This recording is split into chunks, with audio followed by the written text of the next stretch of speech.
আসসালামু আলাইকুম। নিশ্চয়ই সবাই ভালো আছেন। আলহামদুলিল্লাহ আমিও ভালো আছি। আজকে বলবো আপনাদের সাথে ভর্তি বাণিজ্যের কথা। এই যে ছোট ছোট বাচ্চারা ভর্তি পরীক্ষা দিতে যেয়ে দেখা যায় যে কত রকম হয়রানি। এই বাচ্চাগুলো যে স্কুলে যাবেন, যে কলেজে যাবেন, যে বিশ্ববিদ্যালয়ে যাবেন, একই স্টুডেন্ট। এদিকে দেখা যায় যে প্রতিটি শিক্ষা প্রতিষ্ঠান এই যে কোটি কোটি টাকা ফরম বিক্রি করে ইনকাম করে, এগুলো দেখার মতো কোনো লোক নেই বাংলাদেশে।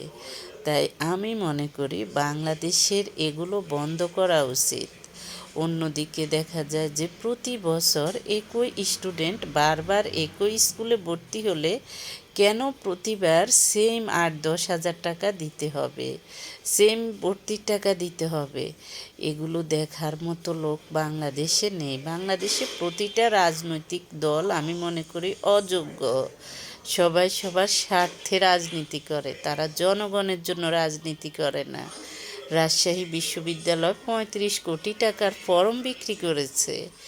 এরপর ভর্তি বাণিজ্য তো অন্য বিষয়। ফরম বিক্রি করে প্রতিটি শিক্ষা প্রতিষ্ঠান কোটি কোটি টাকা হাতিয়ে নেয়।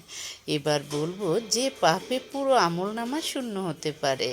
হাসরের ভয়ঙ্কর ময়দানে যখন বান্দার হাতে তার আমলনামা দেয়া হবে, তখন সে হতভম্ব হয়ে তাকিয়ে থাকবে। নামাজ নেই, রোজা নেই, দান নেই, সেজদার কোনো চিহ্ন নেই, একটিও নেক আমল নেই। কাঁপতে কাঁপতে সে আর্তনাদ করে বলবে, ইয়া আল্লাহ, এটা তো আমার আমলনামা হতে পারে না। আমি তো নামাজ পড়েছি, রোজা রেখেছি, দান করেছি, সব কোথায় গেল? তখন ফেরেশতারা বলবে, তোমার রব কখনো ভুল করেন না, ভুলেও যান না। তোমার সব আমল মুছে ফেলা হয়েছে, কারণ তুমি দুনিয়াতে মানুষের গীবত করতে, যাদের বদনাম করেছিলে, যাদের পিছনে কথা বলেছিলে, যাদের সম্মান ক্ষুণ্ণ করেছিলে, তাদের ঝুলিতে চলে গেছে তোমার নামাজ, তাদের পাল্লায় উঠেছে তোমার রোজা, তাদের অধিকার হয়ে গেছে তোমার ইবাদত।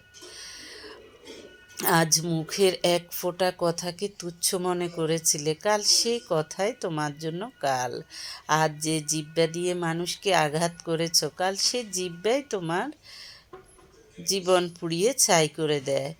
গীবত এমন আগুন, যা আগুনের মতো কাঠ হয়ে তোমাকে পুড়ে দিবে। হে আত্মা, নামাজের আগে জিহ্বাকে সংযত করো, ইবাদতের আগে চরিত্র ঠিক করো। কারণ অনেকেই আছে ইবাদতে পাহাড় সম, কিন্তু গীবতের কারণে হাসরে নিঃস্ব। আজই থামো, কারণ হাসরের দিনে আফসোস আর কোনো